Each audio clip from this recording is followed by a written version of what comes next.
हाँ जी बच्चों, very very good morning, good evening, good afternoon. की हाल है? सब मौज बार है।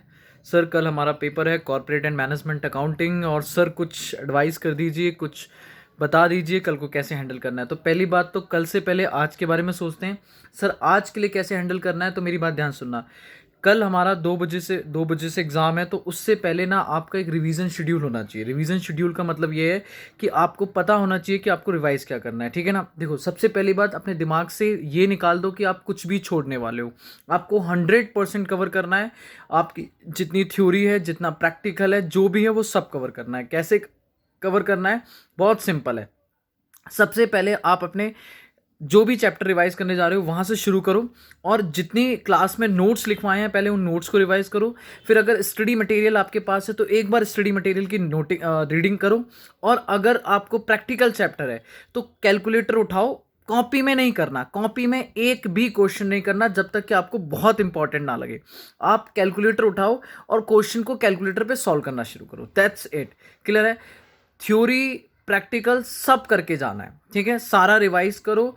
कॉन्सेप्ट्स पहले अपनी अपनी क्लास नोट से उठाओ, स्टडी मटेरियल से उठाओ अपने सारे नोट्स, स्टडी मटेरियल से लो रीडिंग। और ये बेटा देखो, रीडिंग जरूर लेनी है, चाहे आपको आता हो, चाहे आपने पहले पढ़ा हो या ना पढ़ा हो। देखो, आपके पेपर एमसीक्यू है तो उसका फ़ायदा भी ये कि अगर आपको कोई चीज़ नहीं आती होगी और वहाँ पे अगर कोई क्वेश्चन आया और आपने पढ़ रखा होगा तो क्लिक हो जाएगी, ठीक है ना। भले ही आपको नहीं आती बट आपको क्लिक हो जाएगी।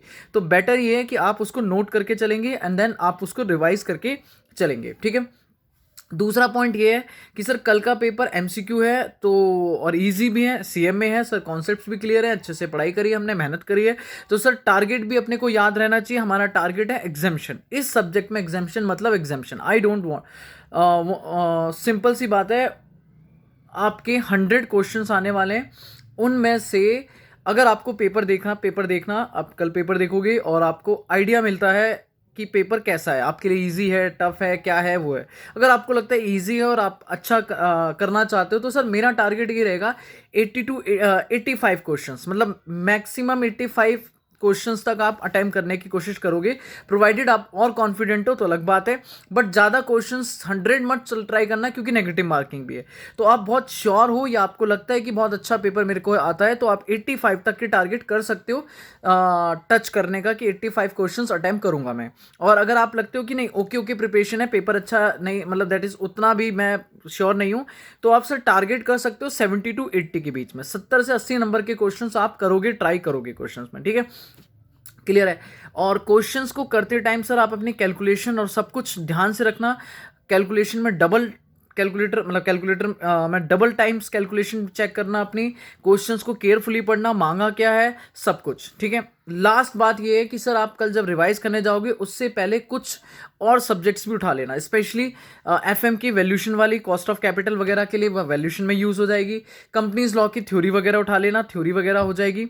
तो थ्योरी वगैरह जैसे शेयर कैपिटल की थ्योरी हो गई, बाय बैक की थ्योरी हो गई, एएस की थ्योरी हो गई, एमआईएस हो गया, कॉस्ट ऑडिट रूल्स हो गए, ये सारी चीजें ना आप एक बार जस्ट रिवाइज करके जाना, ठीक है। Good luck to all of you बच्चों। कोई भी डाउट है, कुछ भी आप मुझसे पूछ सकते हैं, बात कर सकते हैं, कोई दिक्कत वाली बात नहीं है। आज के लिए इतना ही मैं बोलूंगा। जाओ चक दे फट्टे, एग्जाम करके आओ, और मिलते हैं एग्जाम के बाद, ठीक है। होप सो आपका एग्जाम बहुत अच्छा जाएगा। होप सो क्या, मैं गारंटी देता हूं आपकी एग्जाम इस सब्जेक्ट में तो पक्की है, ठीक है। थैंक यू सो मच बच्चों, बाय बाय, टेक केयर।